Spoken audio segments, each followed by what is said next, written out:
You are listening to Missed Apex Podcast. We live F1.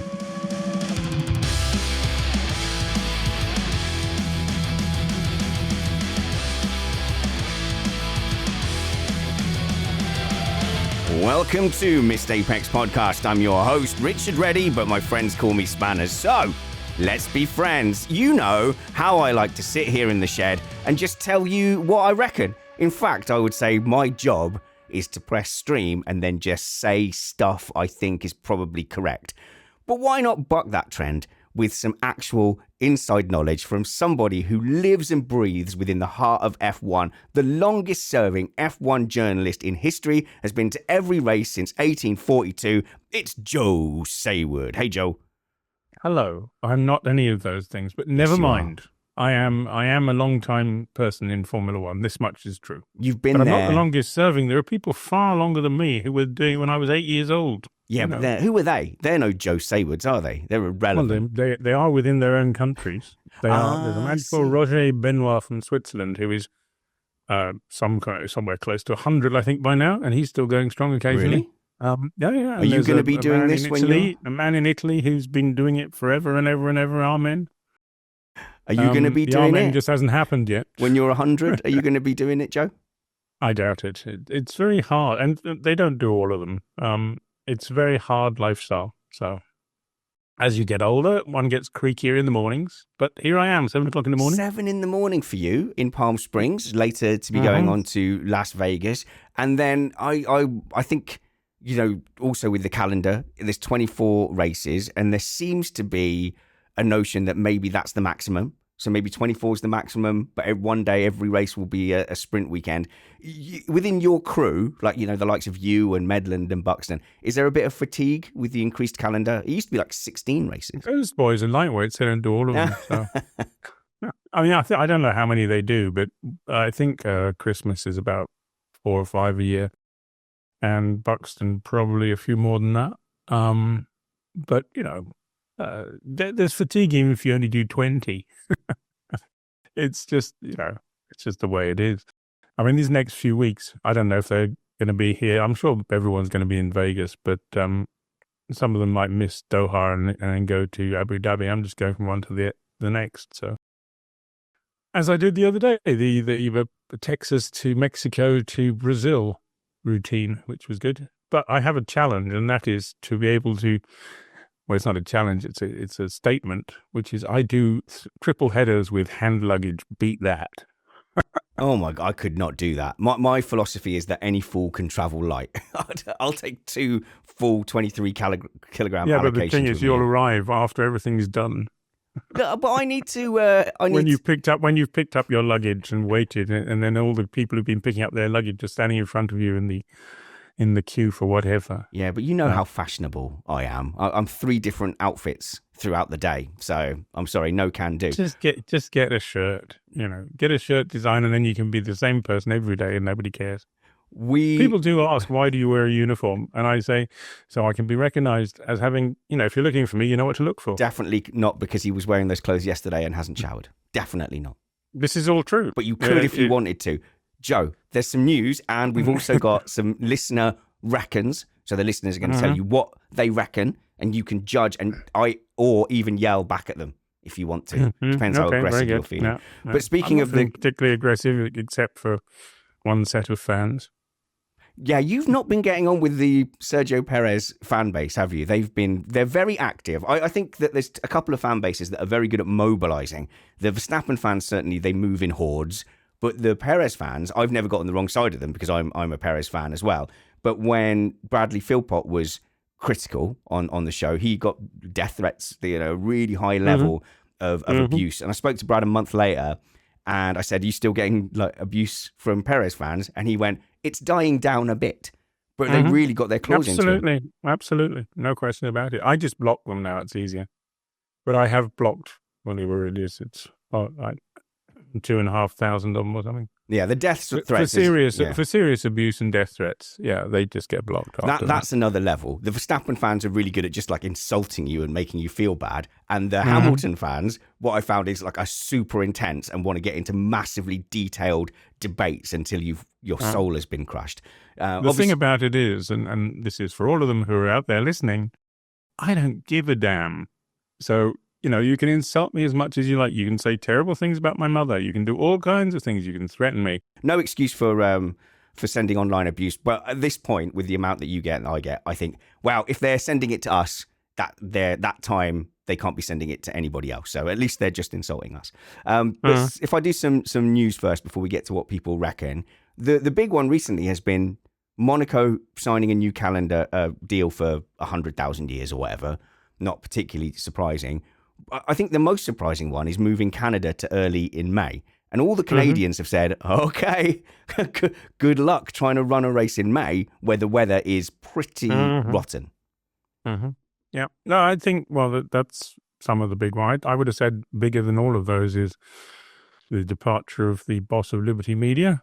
Oh, I've got it on the list, but we were talking tracks. And the departure of the race director, minor point, So They're there's a couple all of on things my going list on, of records. and I think we've had some new drivers since we last spoke. Certainly, there've been a few more confirmations, and the market is not finished yet. Sorry, it's not finished. I know all the names are in the right places, but it ain't over yet. All right. Okay. So you take it that means you're not particularly interested in Canada potentially being a disaster next year with the weather. It won't be a disaster. It'll be a disaster for setup. The thing is, in Canada they have law. They have laws. Can you believe that? About lorries being on track on roads when there's snow and ice. And the problem with Canada is that snow and ice goes on until usually towards the end of April. The laws stay in place.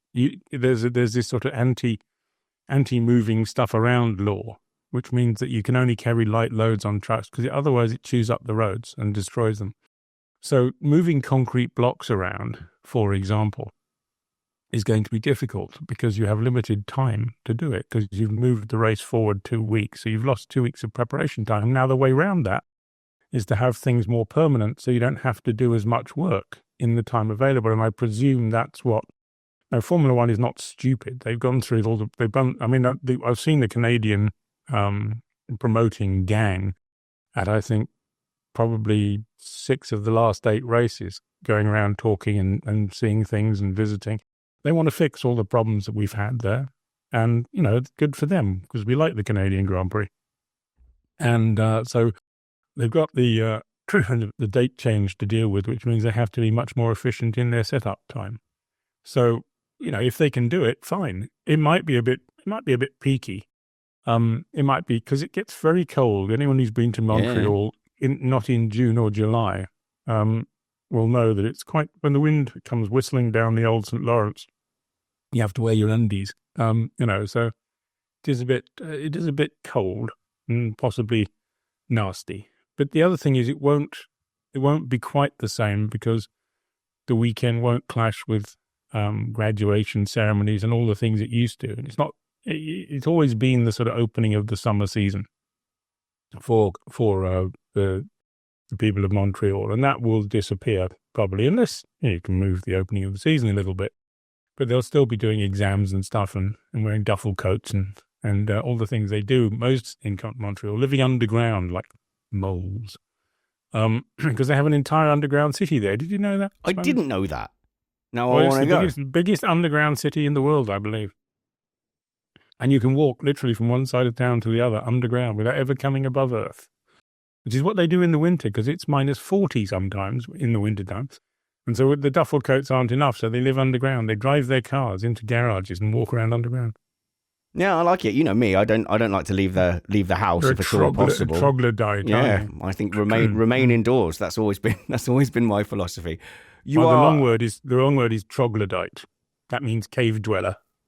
I'll take it.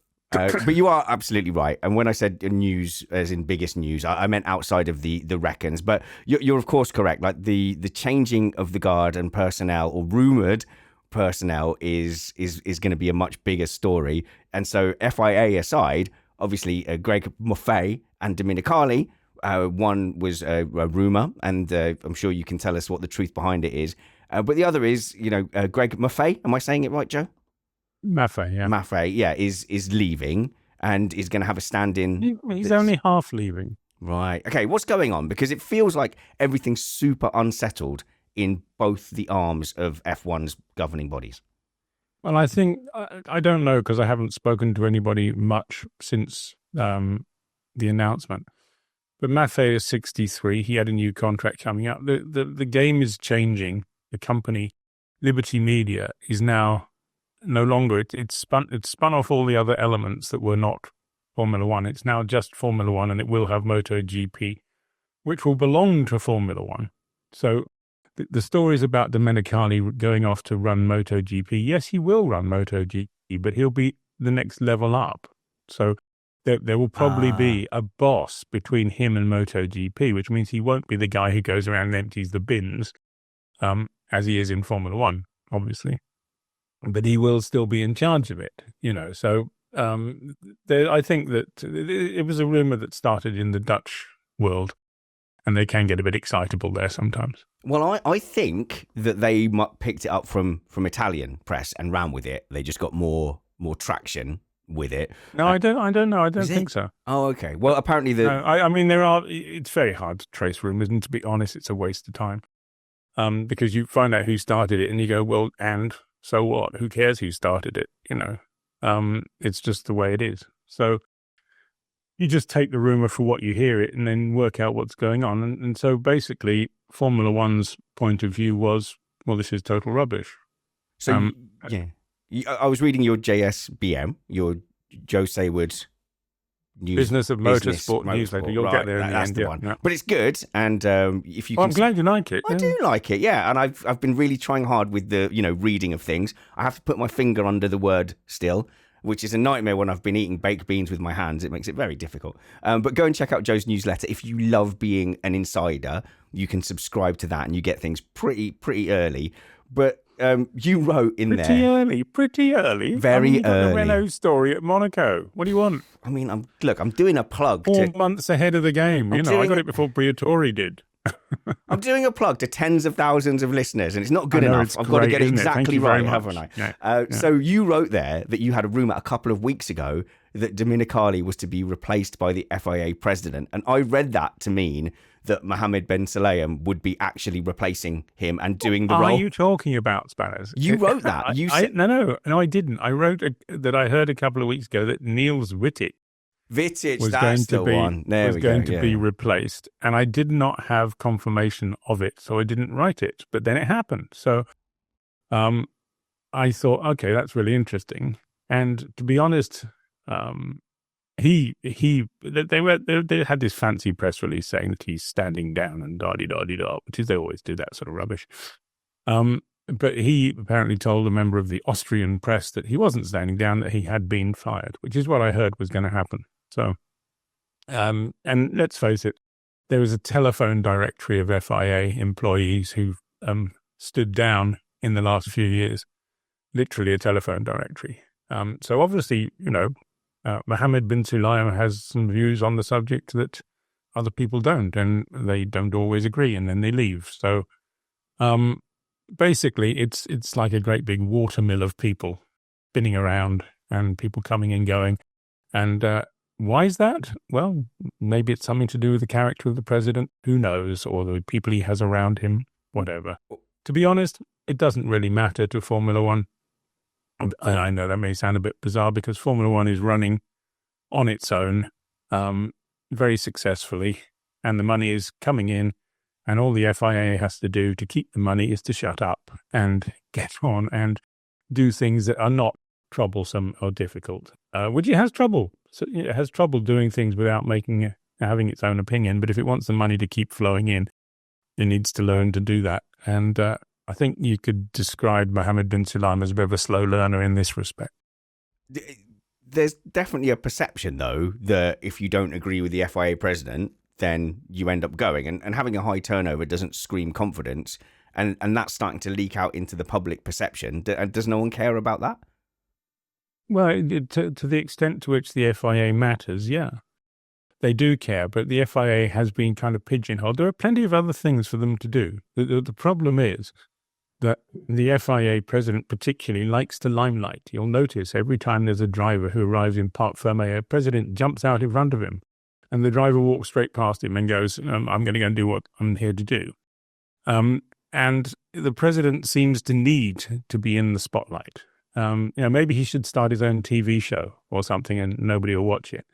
But the fact is he's got this sort of necessity to always be in the limelight. And I think that's probably why he got elected. He obviously didn't get enough attention or something. And he's got an attention deficit syndrome or something like that. But basically, he does what he does. He got elected, and good for him for getting elected. But if he messes up too much, the F1 will eventually walk away and just say, well, thanks a lot, mate. We really don't need you anymore. Oh, okay. Well, this is our first listener things they reckon. So Hayden says, I reckon that this is the first true sign of an F1 FIA divorce and what it could look like. If F1 ever really did want to split, how could it happen? Okay, well, I don't know how old Hayden is. Probably not very old, because we've been through this before. We've been through this with a man called Jean-Marie Balestre, who was particularly strange. And one of the strange elements to him was he used to wear Nazi uniform at one point and got terribly upset when people showed photographs of him in Nazi uniform. But he used to do all kinds of wild and wacky things, and everybody stayed together because they kind of had to in those days. But the FIA is entirely dependent on Formula One money. It is completely dependent. Most of its championships are in mess. And, there's a couple of them which are doing vaguely well at the moment, which is, well, maybe not a couple. The World Endurance Championship's got a lot of manufacturers. World Rally Championship hasn't. The World Rally Cross, they're looking for somebody else because the person who was doing it doesn't want to do it anymore. And basically, they get all their money from Formula One. And without that money, the whole thing would fold up. And basically, it wouldn't necessarily fold up, but they'd have to stop all the spending of money that they have in their heads as being sort of part of the FIA environment. And it can happen, but Formula One would then have to take on all the menial tasks that are involved in running a championship, licensing, circuit inspection, all kinds of stuff, which is basically a pain in the neck. So they pay the FIA to do this stuff for them and to police the regulations. And as long as the FIA polices the regulations without getting too silly, in other words, intervening in the process, which we have had in the past, the presidents intervening in the process, we don't want that. And Formula One definitely does not want to have an FIA that is troublesome. So there is the threat. It is a big, there's a big sword hanging over the head of the FIA president that he needs to be aware of. And, that is, he doesn't seem to be aware of it. He seems to think that he can just go on being himself and jumping in front of TV cameras as much as he likes. But at the end of the day, if push comes to shove and he pushes too hard, he will end up with an omelette on his head. Or the sword of Damocles. I know. Oh, things. Very good. Yes, there we go. Yes. So there was, speaking of the president interference, he definitely seems to be dancing the line of not quite being enough trouble to make them go to the effort to do a split. But there's another character, Bassari, who also has recently been let go. And I'm interested about the link, because he's one of more than there are plenty of people who don't get in the papers as well, right, who leave. There's more. I have no idea the story behind Bassari. Bassari was supposed to be the man he was the FIA's policeman, the internal investigation department, if you like to call it that, who would deal with ethics. I think there's one or two of them who don't even know how to spell ethic. And so I think there's a bit of a problem there. And particularly when the policeman leaves or is fired, it's very difficult to take them too seriously, really. They need to, if they want to be at credibility, you get good people and you keep good people and you don't mess around. So at the moment, they're just undermining themselves, but have been for years. I mean, the number of people who've been there for 6 months, a year, 2 years, and then they're gone. because they realize once they get there, this is quite not what they joined up for.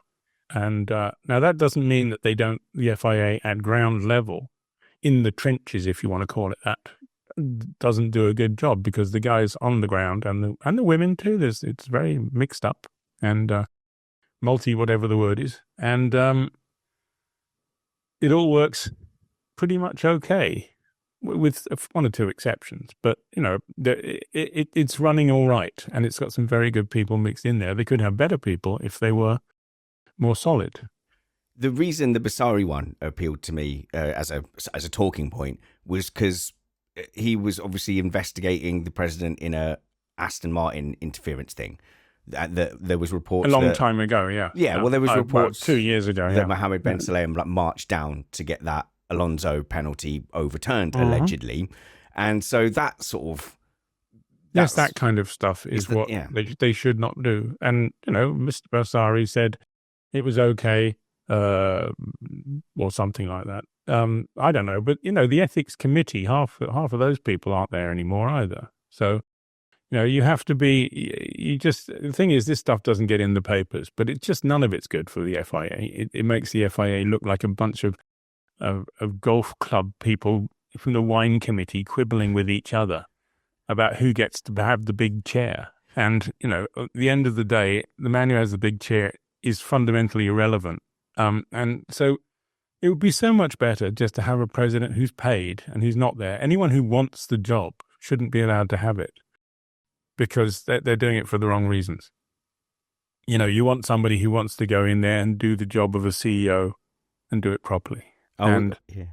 As opposed to being there and wearing a blazer or giving everyone else. That's the new thing, by the way. Did you know, in Rwanda next week or the week after that, and the prize giving in Rwanda, of course, that well-known place to go for prize givings, they're all going to get a fancy new blazer with FIA stapled on it.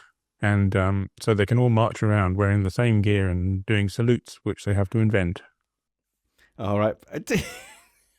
When you said bunch of and paused, I have to say I'd consider hitting the mute button, but we got away with it. We got away with it. I didn't say anything bad. No. I'm positively house trained, because the president doesn't like rude language, because nobody ever uses rude language in the whole world. Yeah, but no 5-year-old ever comes home to his mum and goes, "Mum, you're a beep." Do they? I support that you shouldn't swear on telly, though.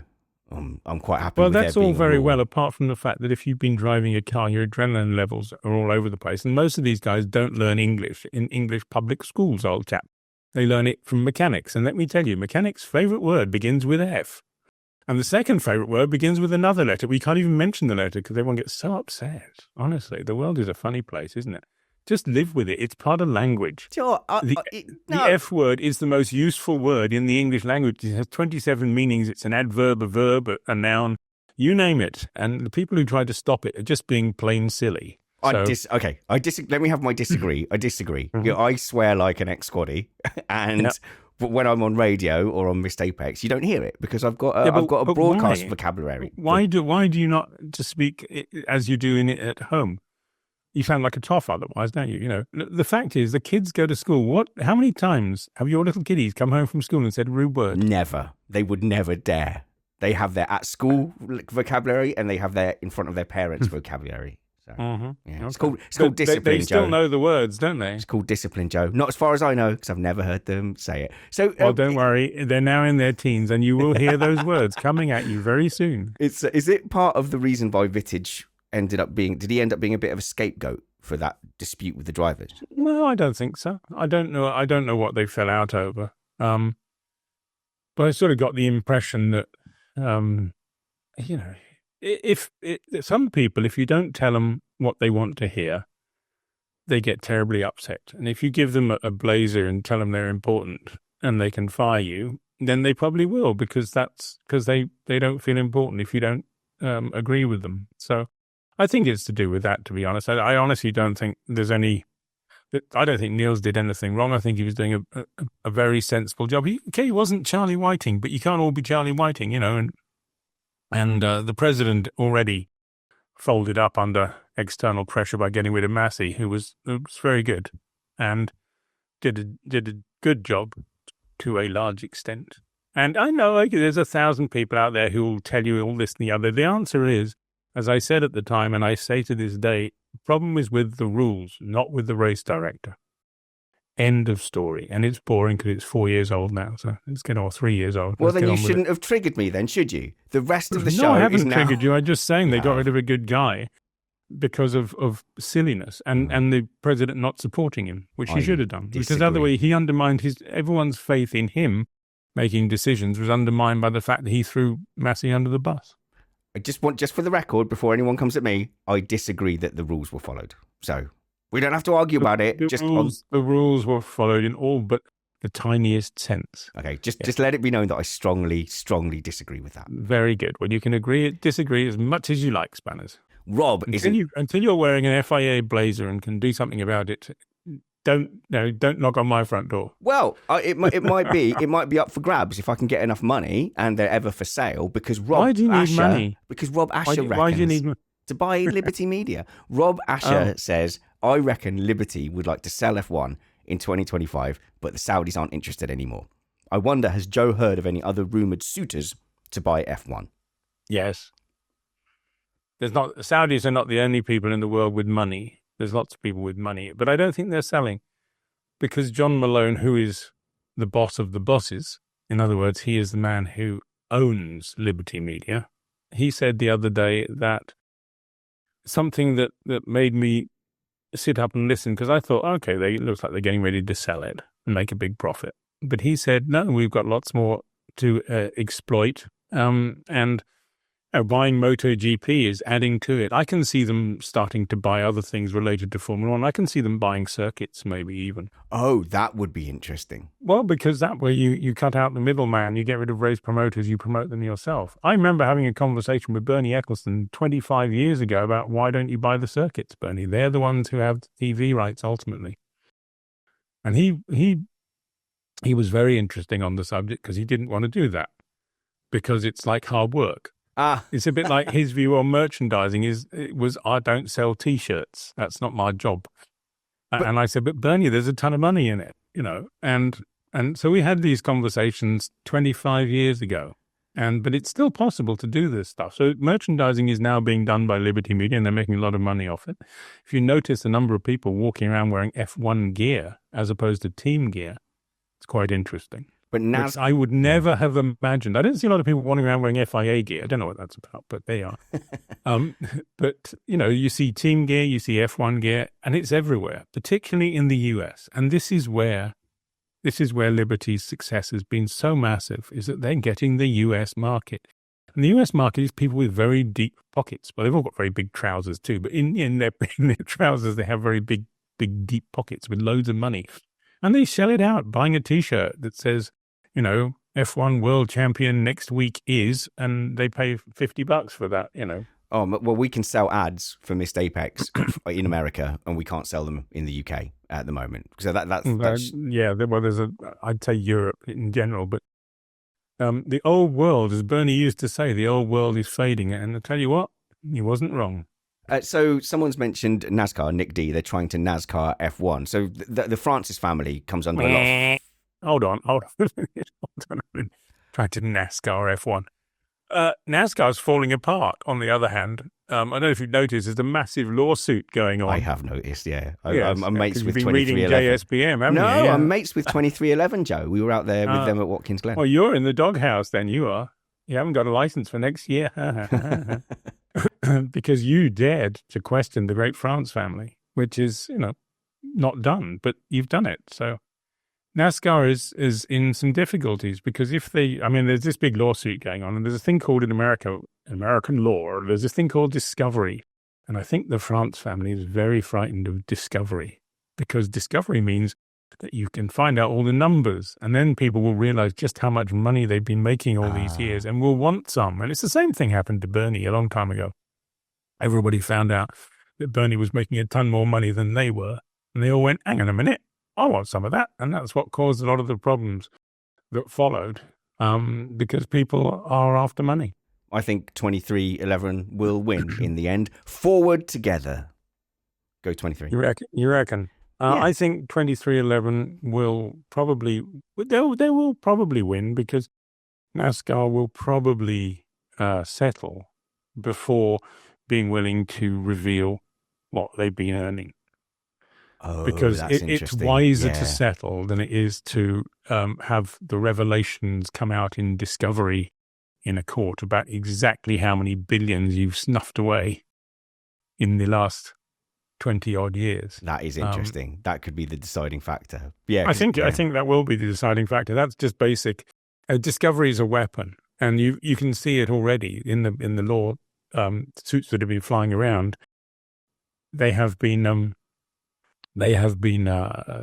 threatening discovery. Threatening, but they have been using the word discovery, and it sets little shivers of fear. My name is Liam. I am a freelance podcast producer, video editor, and content marketer. The folks at Missed Apex have very kindly let me invade their show to talk about what it is I do and how I can help you with your independent businesses and your creative endeavors. If any of you have been paying attention to spanners outside of Missed Apex, then you will know that I have been on BBC Radio Cambridgeshire with him and Remain Indoors talking about music, education, communications, the internet, and you will also know that outside of Missed Apex, I have been one of his go-to media people for some time, and spanners is the best one, right? So that's got to mean something. He made me say that, by the way. That was a condition of me having this advert. I've worked with quite a few different organisations over the last few years, some of whom you might even have heard of.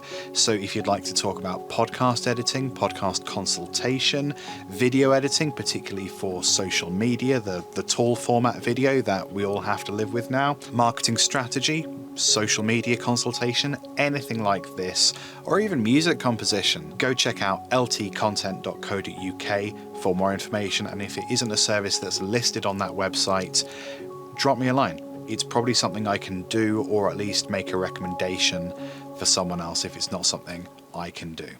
Alrighty, cheers. Double thumbs up. Didn't like that. So while we're on American lawsuits, of course, this is probably a pertinent time to revisit what's going on with the Andretti antitrust.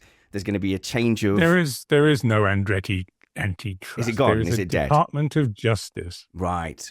investigation under the previous administration into something. But they can't do anything about it, because if the Department of Justice rule against Formula One, then the NBA, the NFL, all of these things are going to go absolutely mad, because they will create a precedent for not allowing monopolies. And all these things are monopolies. I mean, Major League Baseball is a legal monopoly.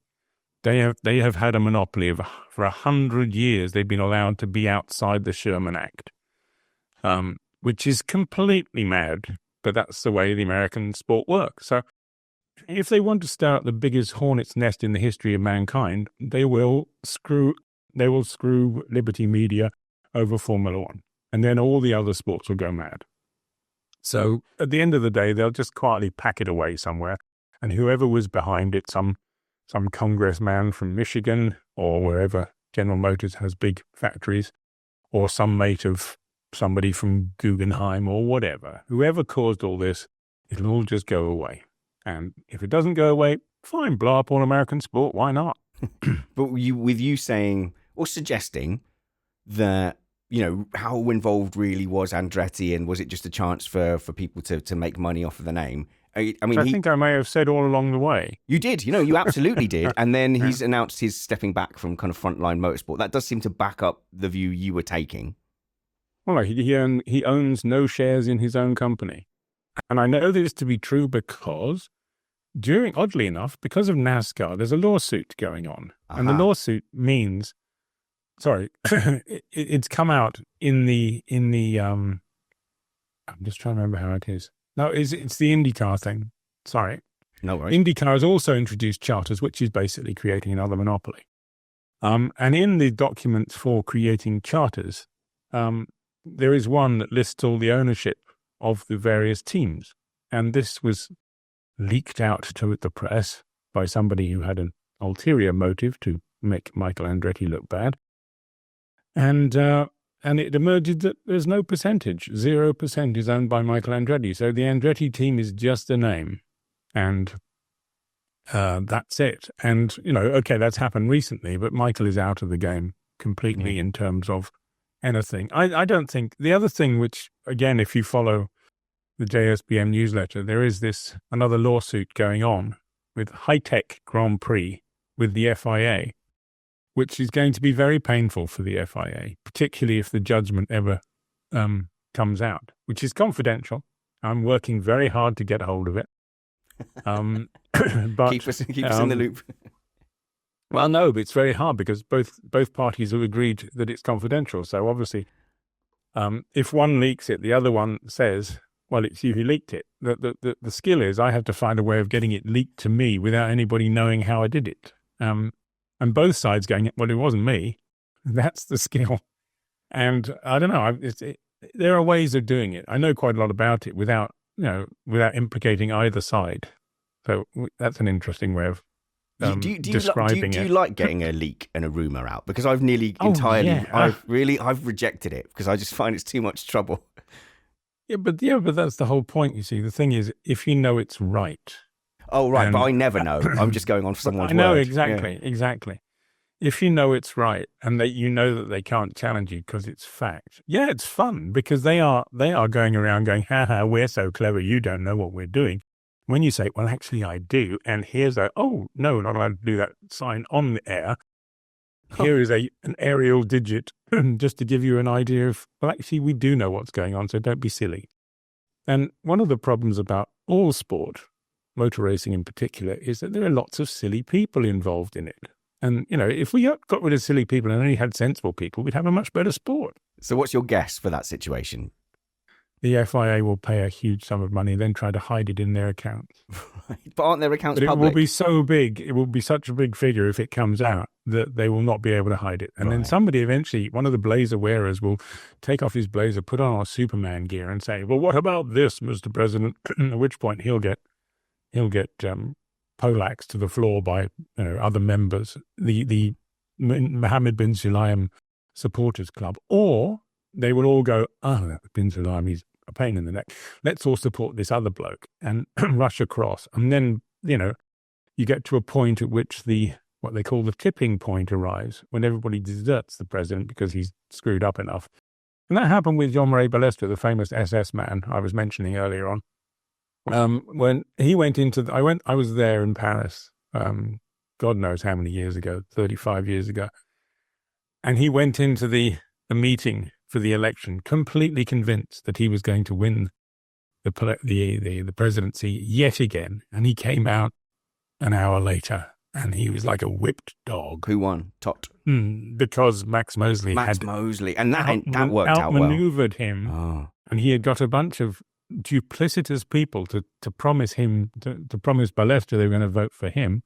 And in fact, they were going to vote for Max. And so Max won. And poor old Balestre was completely poleaxed because he realized his entire world had crumbled overnight. But that's the FIA. The FIA is a bunch of vipers in blazers who will say what you want to hear to your face and something completely different to each other. So, watch out. I think that's the show title, Joe. The FIA are a bunch of vipers in blazers. # Joe Saward, November 2024, brackets, not spanners, close brackets.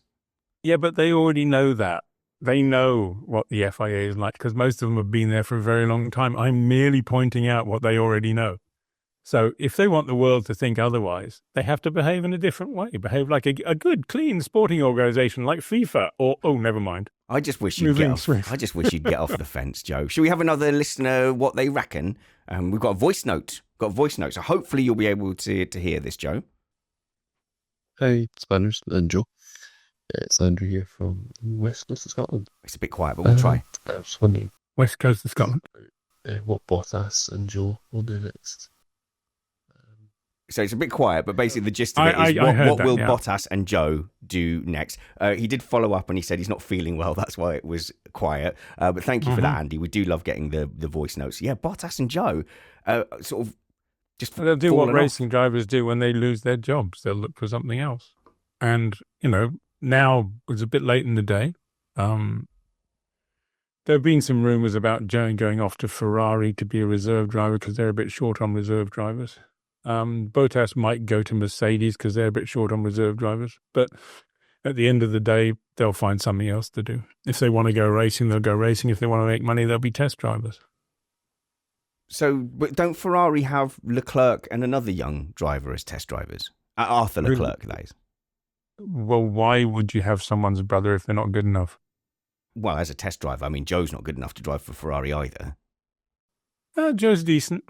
He's a decent guy, and he would be useful as a reserve and simulator driver for them. So he knows enough. He knows enough to do it. And I don't see that as a bad choice. Okay. And their young driver program, they've got the next one is quite a long way away now. I mean, obviously you have Oliver. What's his name? Behrman. Ollie Behrman. Yeah. Yes, Ollie Behrman, who's there, but he's no longer, because he's being trained up now to be the Lewis Hamilton replacement, which he will be in the fullness of time. And so he's not really reserve driver. He would be if Lewis Hamilton tripped over on a bar of soap next year. Behrman would step into the Ferrari, and Haas would have to find somebody else. But they don't have another one. The next one down the pecking order is a man called Dino Beganovic, who is Swedish, I think, Swedish-Serbian or something like that. And he's in, he's moving into Formula 2 next year, rather. He was racing in Macau last weekend, did nothing spectacular. Mind you, I don't understand the point in Macau, just to complete aside. But no, go for it. Chaos. Macau, you do qualifying, which is basically dancing between red flags. So it's the grid resulting these days is always a bit upside down. And then the race, you have 5 red flags during the race. So there's only about 3.5 laps of real racing. So the bloke on pole usually wins. I don't see the point. But you love Monaco, Joe. You love Monaco. Yeah, no, I love Monaco. Maybe you just have to be at Macau, Joe. Maybe you have to be there. There are 78 laps at Monaco, and they generally fill them all up. Whereas at Macau, there's sort of 13 laps. The first race has 10 laps, and I think they race 2.5. What is the point? It didn't seem like much. It doesn't seem any point, because it doesn't tell you who the good guys are. And a bloke with a completely unpronounceable name who's 7 feet tall won it. And this should propel him into Formula One, So I don't know. But it just doesn't seem to have the same cachet of usefulness as Macau used to have. Anyway, Beganovic didn't win it. And Beganovic has finished 6th in 2 years in Formula 3. So in terms of, he really needs to up his game this year. Otherwise, Ferrari are going to apply the silken axe to him. So, he'll be one of the people to watch out for. If anyone watches Formula 2, I don't know if they do. I should do, but you never really know what weekends they're going to be on, and then it's either Formula 2 or Formula 3. It used to be easier to catch it in the olden days when they just have all the junior series together, and you'd be like, oh, there's junior series on, and I'll watch it now. But I don't know. It's not very well advertised, I'll say. Yeah, there's a lot of things wrong with Formula 2 and Formula 3, but generally they give you an idea. As you can see with Colapinto, he didn't come as a surprise, did he? To me, he came as a complete surprise. Yes, I know. That's my point. The point is that F2 and F3 are not doing a good job when a bloke turns up and is a complete surprise. Yeah. Because the guy who was, who wins the championship, the guy who won the Formula 3 championship scored 1 victory. And that was the last race. And he got it because his primary rival was disqualified. So he didn't actually win it. He inherited the victory. So he became champion without winning anything, except in, the very last race when his number 2 in the championship, who'd scored 1 whole victory himself. It does make it seem a bit random, doesn't it? The guys who finished 4th and 5th or 6th or whatever, they won 4 or 5 races. No, I think the biggest was 4.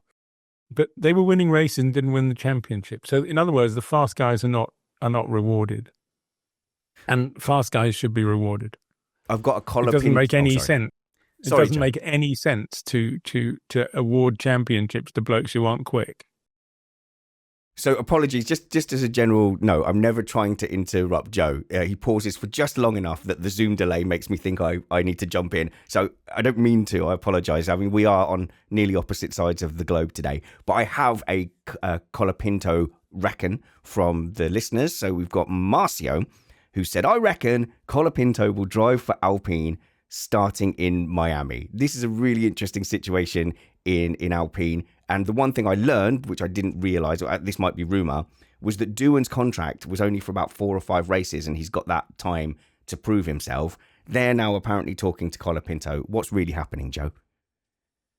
Well, if you can convince me that Alpine are going to spend the money necessary to get Colapinto, I would be convinced by this argument.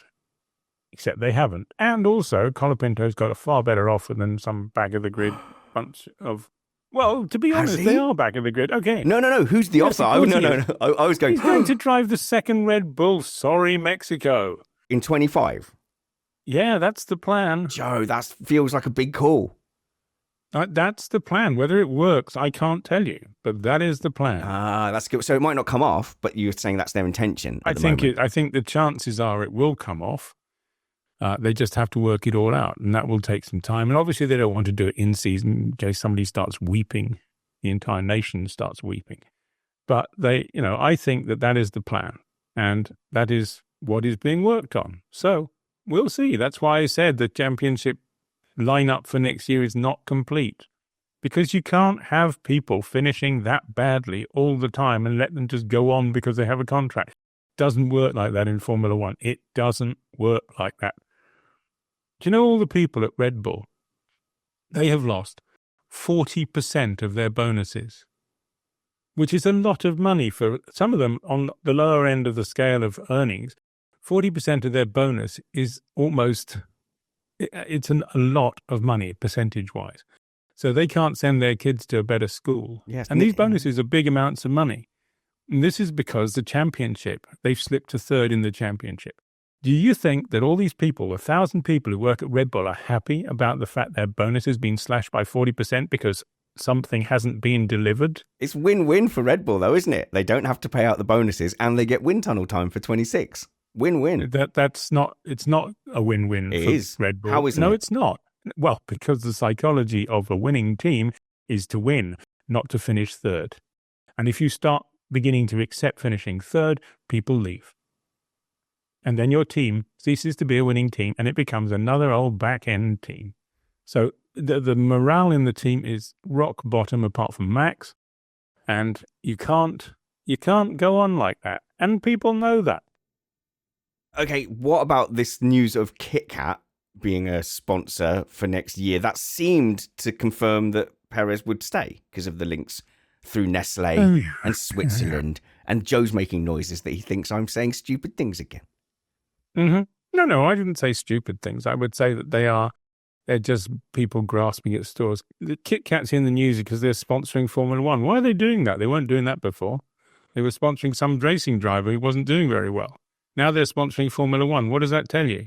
They'll have trackside signage next year. Have they got more budget, less budget, or are they using their budget differently? The third one. Yeah.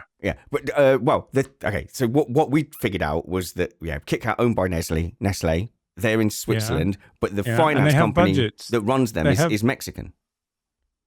No, they have regional divisions, I think, and the regional division is probably the one supporting Sergio. Okay. To be honest, I haven't been sufficiently interested to look it up. But the fact is that Nestle is a Swiss company, and it is run from Switzerland and has been forever. And Nestle's been involved in Formula One on and off. And they have budgets. And, somebody thinks that the budget is available to do a bit of promotion. With Formula One, they probably want to sell more Kit Kat in America. I want them to sell Kit Kats. By the way, complete aside, I want coffee Kit Kats worldwide because they don't exist. They're only in the Middle East at the moment. So I have to fly to the Middle East to get a coffee Kit Kat. Not an ad. Not an ad. You dear YouTube they algorithm. They are wonderful. I don't care. You can buy nasty green minty things and vanilla ones in Europe, but if you want a good coffee Kit Kat, you've got to go to Bahrain. Stop saying Kit Kat. I'm going to lose the ad revenue to Kit Kat. That's how it works on YouTube. Why are you employed by some rival? No, the copyright algorithm will just go right. They're doing an ad, so you can't run. I can't say Kit Kat anymore. Right, that's it. You owe me. You owe me the 35p I get from YouTube ads. Okay. So I just find this a little bit mind-blowing that there seems to be an acceptance that to have the second Red Bull seat, you need to bring money. Is that off the there's- mark? No, No, you don't need to You bring don't money. have to bring money. It just so happens that a bunch of money follows Sergio Perez around because he's mates with Carlos Slim, the second, third, fifth, ninth richest man in the world, whatever he is. And he obviously, because he likes being in the limelight, he sponsors the Mexican because he's a Mexican, so it's just that, if there was a better Mexican came along, he'd probably sponsor him, if you want the honest truth of it. And that is the honest truth of it, because he's a businessman and he's there doing business. See, that's why I think Perez is not a pay driver, because it's conditional on being. I didn't say he was a paid driver. No, but people do. I have this argument with Well, my I know, friends all the okay, time. people do, but they're not right. He's not a paid driver. He was decent enough for a long time, for a very long time, decent enough. But decent enough is not, when you get to the table of the excellence, decent enough is the bloke who serves the wine. So when you're with the bad guys and the top guys, you've got to be pretty damn good to hang in there. Okay, so we think that plan A is Colapinto to Red Bull, and we think then if that doesn't come off, is there a plan B for Colapinto? I'm sure there's another plan somewhere, because there were a number of people interested, Audi being one. AlphaTauri, whatever it's called this week, Racing Bulls Visa card, whatever. They were also having a think about it, because if everything stays the same at Red Bull, it's not exactly inspiring. Apart from Max, it's all sort of, if it was easy to make the decisions, if Danny Rick had done a better job, Danny Rick would be in the second Red Bull now, but he didn't. If only there was a driver who'd beaten Danny Rick, Nick de Vries. If only that driver had existed. Who's that? My man, Tsunoda. Come on. Where's the Yuki love? There's a fundamental problem with Tsunoda. Have you not worked it out yet? Okay. The fundamental problem with Tsunoda is he's a Honda driver. He's there because of Honda. He would not be there if it were not for Honda.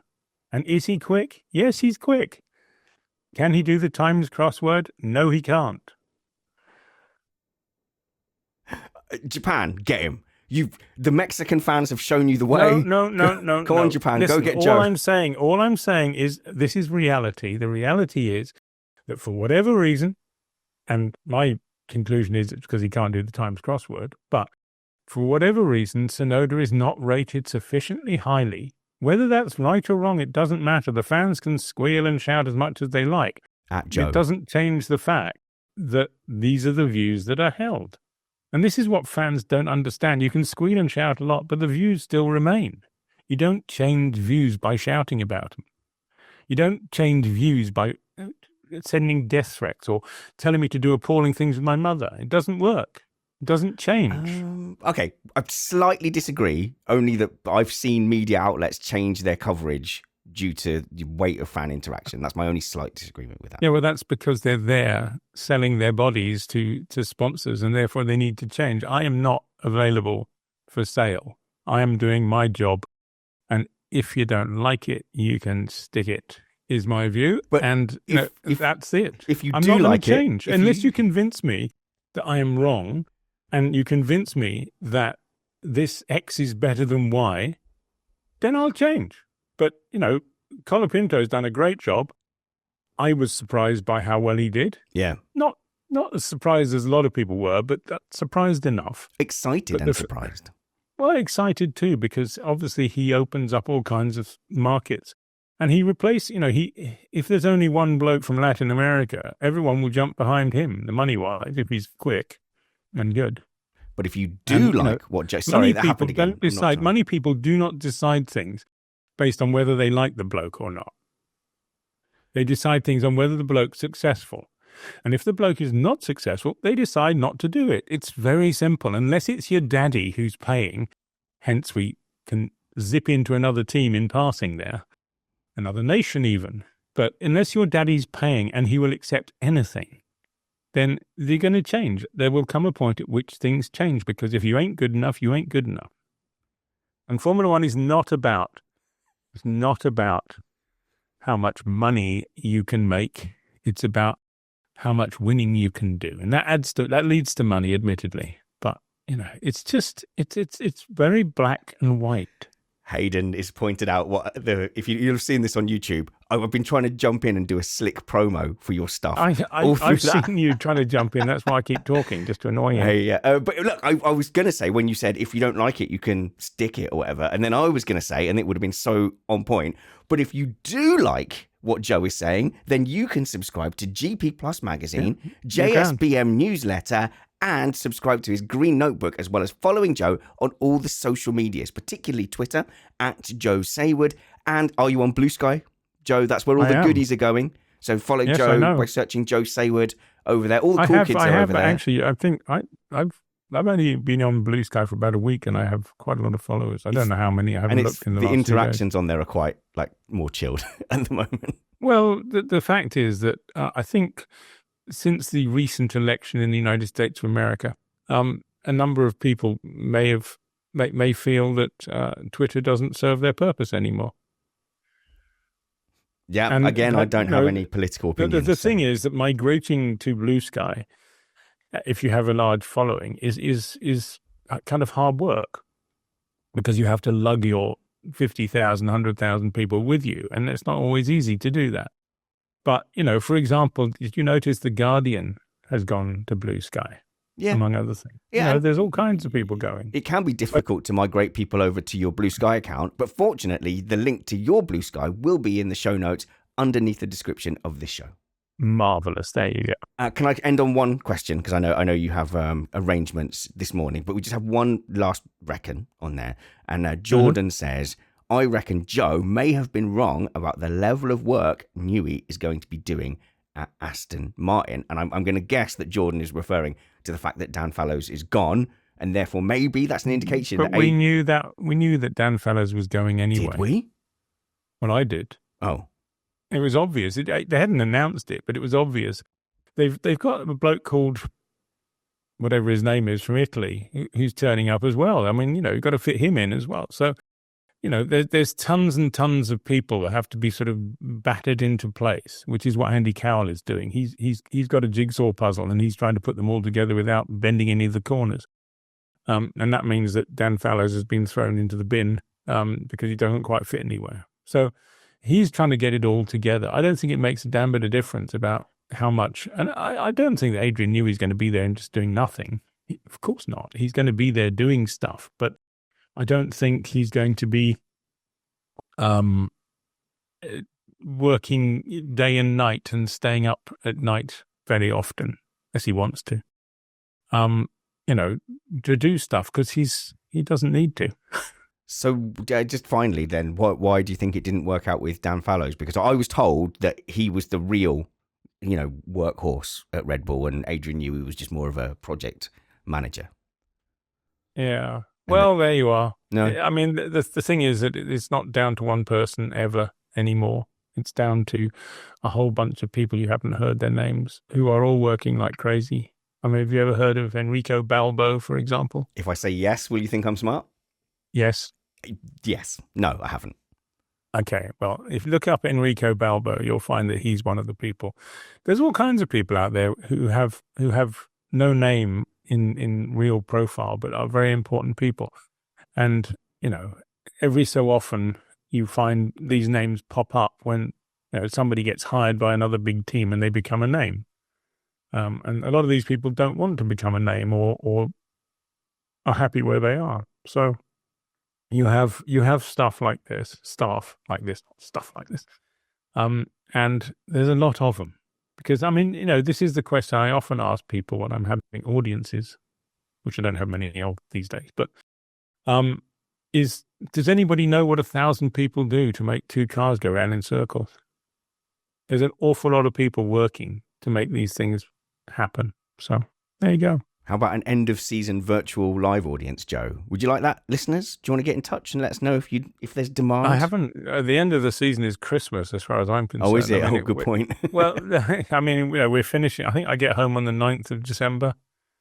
And, it's busy. It's busy, busy, busy, right up until Christmas. But you never know. You never be able know. to And when we were slot in a little virtual audience-y and thing. Matt wants me to do an end of season review live in the UK as well. So Matt's pushing for me to do that. So we might do a little thing in London if people are interested in coming down. Thank you very much for your time, Joe. Enjoy the rest of your time in Palm Springs and Las Vegas. Who's going to win the Las Vegas Grand Prix? I have no idea. It's the wrong answer. It's Lewis Hamilton because he prefers the cold weather conditions in that Mercedes. He won Silverstone, he won Spa, and he's going to win Las Vegas. In the meantime, twinkle, twinkle, little star. All right. Yeah. On we go.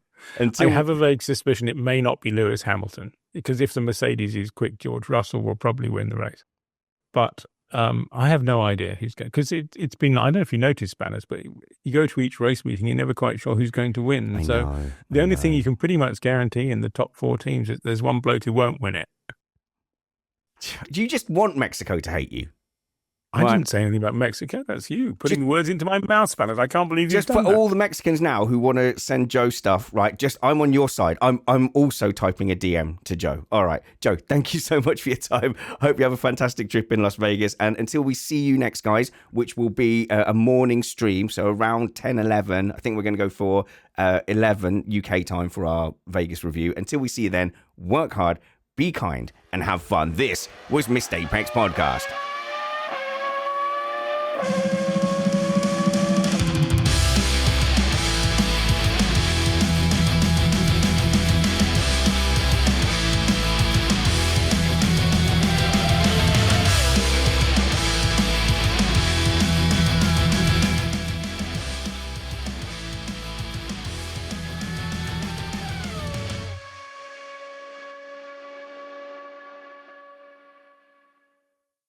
My name is Liam. I am a freelance podcast producer, video editor, and content marketer. The folks at Missed Apex have very kindly let me invade their show to talk about what it is I do and how I can help you with your independent businesses and your creative endeavors. If any of you have been paying attention to Spanners outside of Missed Apex, then you will know that I have been on BBC Radio Cambridgeshire with him and Remain Indoors talking about music, education, communications, the internet, and you will also know that outside of Missed Apex, I have been one of his go-to media people for some time, and Spanners is the best one, right? So that's got to mean something. He made me say that, by the way. That was a condition of me having this advert. I've worked with quite a few different organisations over the last few years, some of whom you might even have heard of.